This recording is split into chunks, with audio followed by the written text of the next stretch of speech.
wabarakatuh. Jumpa lagi dalam pelajaran informatika. Kesempatan kali ini kita akan membahas tentang fungsi komponen pada komputer. Adapun komponen-komponen yang ada pada komputer, yang pertama, CPU atau Central Processing Unit. CPU adalah otak komputer untuk memproses semua instruksi dan perintah dari perangkat lunak, menjalankan aplikasi dan mengontrol operasi sistem. Komponen yang nomor 2, RAM atau Random Access Memory. Fungsi dari RAM adalah tempat penyimpanan sementara untuk data dan aplikasi yang sedang digunakan. Seperti meja kerja yang besar, RAM memungkinkan komputer mengakses informasi dengan cepat saat sedang bekerja. Semakin banyak RAM, semakin banyak aplikasi dan data yang bisa diakses sekaligus tanpa melambat. Komponen yang nomor 3, Hard Disk Drive atau HDD atau Solid State Drive SSD.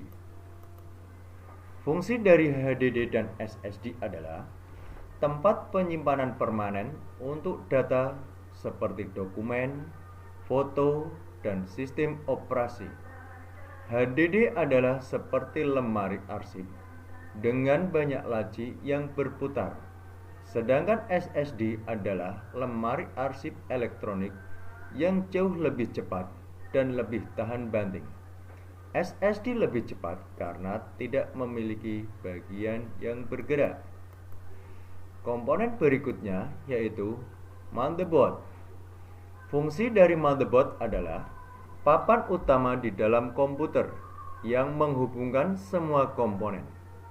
Ia berfungsi sebagai pusat komunikasi, menghubungkan CPU, RAM, penyimpanan, dan perangkat lainnya.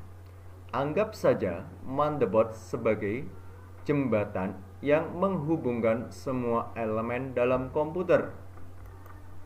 Sedangkan komponen yang berikutnya, Power Supply Unit atau PSU.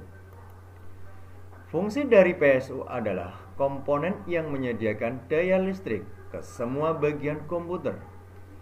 Hal ini seperti soket listrik di rumah Anda yang mempunyai energi untuk berbagai perangkat. Komponen berikutnya yaitu Graphic Processing Unit atau GPU. Fungsi dari GPU bertanggung jawab untuk mengolah grafis dan video. Jika CPU adalah pelatih tim, GPU adalah pelatih khusus untuk grafik dan visual. GPU sangat penting untuk gaming, desain grafis, dan aplikasi yang memerlukan pemrosesan visual yang tinggi. Komponen yang nomor 8 yaitu cooling system atau pendingin.